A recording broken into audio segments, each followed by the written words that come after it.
We've had a lot of people reaching out. So there's been a 25% increase in demand, I think, since the start of lockdown.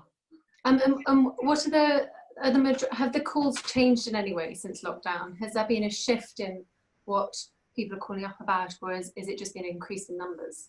There's definitely been a shift that I've noticed. I don't know about you guys. I think there's, like we were saying earlier on, there feels like for everybody there's been a pause in life for all of us. You know, school stopped, we're not going to work, celebrations have been postponed. But for so many people that aren't in very happy homes, you know, they've strained relationships with parents or loved ones, and there's levels of abuse that are present in the home.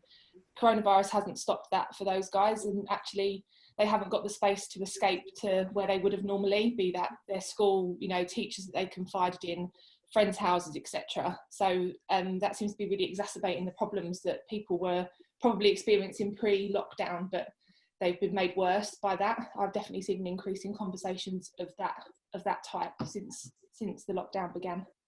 We've had some frontline workers who have been responding kind of about the worries about lack of PPE, about the pressures of it, about the effect that it's having on their colleagues, even the stress of actually some people have had to make that really difficult decision between helping the public by continuing to do their job for the NHS or seeing their families. And loads of great and really brave people have actually chosen to not see their families and to actually do their really hard work and support the NHS and all of us. And that takes a huge toll on people when you're doing a really difficult job at the best of time, let's say, under this. And have you guys found, has it changed the way you think about volunteering? Has it changed the way about how you talk to people, and you know, the coaching and the progress you've made through the platform? Has that changed your views of mental health in any way? I would say that it's actually made me value Shout more, just because of how accessible the volunteering is.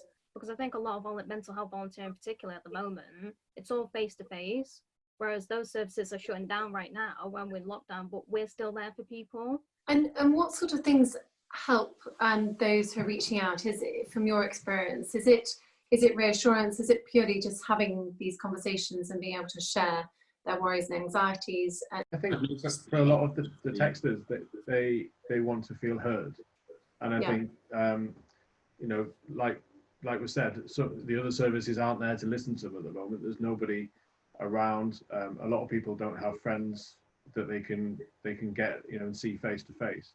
And I think the ability to drop a quick message to us when they might be in one of the situations where they can't openly speak because they've got people in the house with them who aren't aware of what they're going through. I think the ability to do that to us is absolutely priceless at the moment. So they're not necessarily wanting direct advice or anything like that. It's purely to be able to share and offload some of the feelings and some of what they're going through. And has the training and everything you've picked up through what you've learned through Shout and things like that, are they skills that you can use back home in your own personal lives? Massively. Yeah. Always. A much better listener, a better friend, a better partner, probably a better employee and colleague as well. Do you guys think that we're reaching enough people? Do you think Shout is in the community enough? Because one of the things we've obviously been doing was with our front line is trying to get the frontline NHS team to be able to access and know that the support is there. But there is still quite a big stigma within the NHS about reaching out for support for mental health, because many of them believe that they are the place to go to for support and that they shouldn't be asking others for support, which is wrong, but that is the way they feel. Do you feel we're getting into enough of these places we need to be to allow people to find Shout and know it's there?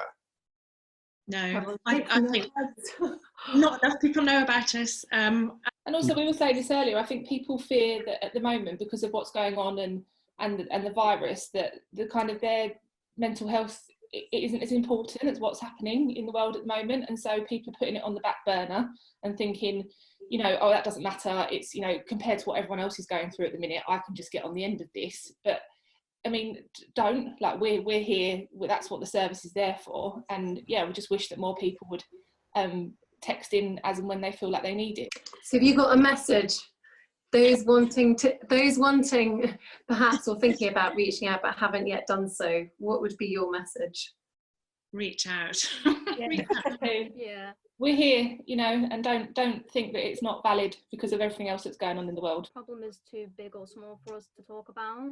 You guys are the trailblazers. So you guys have been doing a fantastic job and keeping Shout moving forward. So well done, and thank you for all your hard work. We really appreciate it. Well done, everyone. Yeah. So impressed. So much. Really. Thanks for your time. Well done, everyone. Bye bye. Well done. Thank you. Bye.